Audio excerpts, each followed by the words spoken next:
The small town of Farmville, Virginia has two private practitioners, or what we used to know as family doctors. And one of them, Dr. Lawrence Varner, is considering closing his doors after more than 20 years of service. If anyone finished medical school now and had the least thoughts of opening a solo practice, they would be absolutely insane. It's just no way. Thanks to increased pressure from the government, Medicare, and insurance companies, Varner says he no longer recognizes the practice of medicine. I started when things were good, when physicians were physicians and they could do what they thought was best for the patient and not having to crawl and beg to insurance companies to get certain tests approved, certain medicines approved. Government intervention into the healthcare system was supposed to improve patient care. Instead, doctors say they feel like clerks, stuck behind their computers instead of taking care of their patients. One example of that government intervention is electronic medical records, or EMR. As part of the 2009 stimulus package, physicians received incentives to convince them to buy into EMR. The system promised to make their lives easier. But according to Varner's wife, Linda, it's done the exact opposite.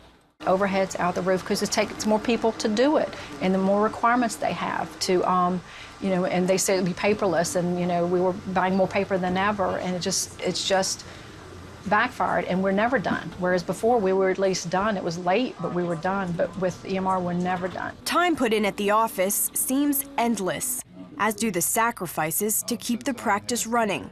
Family, like our youngest, he's 19, but he's still home a lot, and he's like, I'm home, but I'm not really home because y'all are, we physically are there, but we're still working. An increasing number of doctors are closing their door on private practice.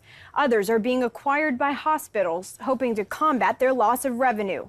4 years ago, Dr. Varner tried the route of becoming an employed physician. He laid out two conditions. One, continue working in the building he owns.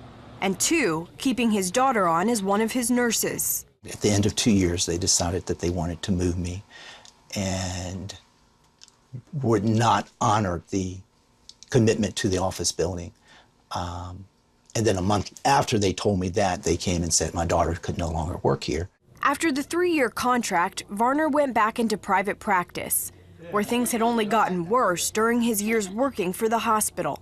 I'm making the equivalent of $12 an hour, and my wife is making $2.90 since January 1st. So why not just close the doors? Varner says it's a mix of refusing to be pushed around and a love for his patients who love him back. Ray Fawcett is one of them. He's been seeing Dr. Varner for 25 years. What would you do if the pressure gets to be too much and he is forced to close the doors of his practice?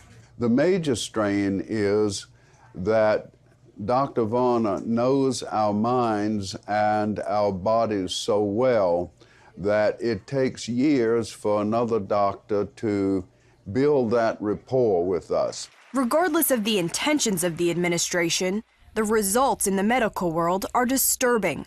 Dr. Varner's message to the government: stop being the problem. I've got the computer system, I got the EMR. Let me use it in a way that suits my practice and my patients, and not because of some rules and regulations that someone that doesn't have a clue regarding patient care has decided that we need to meet. That would be a big, huge step. Caitlin Burke, CBN News, Farmville, Virginia.